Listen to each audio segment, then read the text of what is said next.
When my crisis came, my cell phone in America, anytime you call me, I left a message on it, it is well.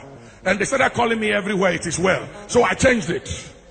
And I put on my cell phone voicemail. When you call and I'm not around, it just goes to the voicemail. I said, this is the bishop. You've reached me, I'm not available. Modaha Kasaba, Resto Kabados, Paratakosto, Pradiatos, Tokoma Hakazaya. Hey, I shall return your call. You can interpret it any way you want to. Are you hearing me, somebody? And now I begin to receive calls. When I tap my cell phone, I begin to hear, Bishop is so and so. They, Dubri, Hakatalabos. Everybody begin to speak in tongues. Some people begin to tell me that they just like calling my number because anytime they hear that tongue, it revives them and does something to them. So they just call my number just to hear that tongue.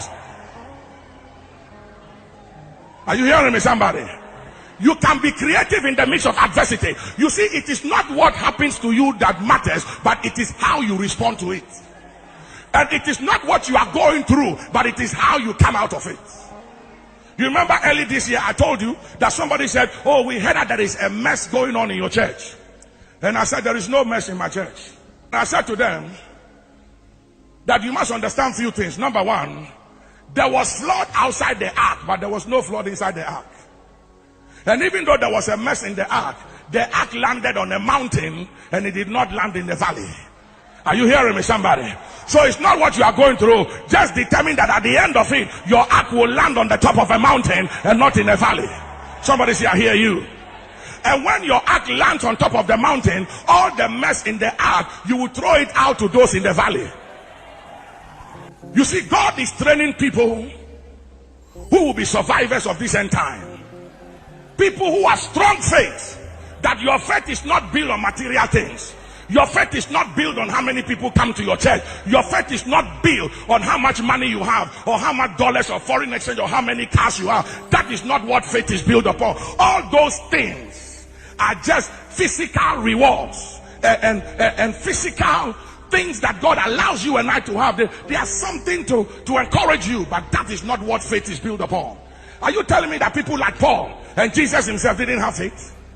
These people did not build their faith on material gains. They built their faith. They built things that, look at Kwame Nkrumah, the first president of Ghana. He doesn't have a house of his own. He did not build himself a house, but he built motorway. He built Akosombo. He built Kotoka International Airport. He built Temahabo. And the things he built are the things that everybody is still benefiting from. And people who build houses for themselves did not do anything for the benefit of others. They just built for themselves. Sister, brother, this life is not having houses. And it's not having money. The way man sees success is not the way God sees success. Success from God's point of view is fulfilling the will of God for your life. That is success. And if the will of God for your life is just to pray for the pastor, and that is what God has assigned you to, do that faithfully, and as long as God is concerned, you are successful.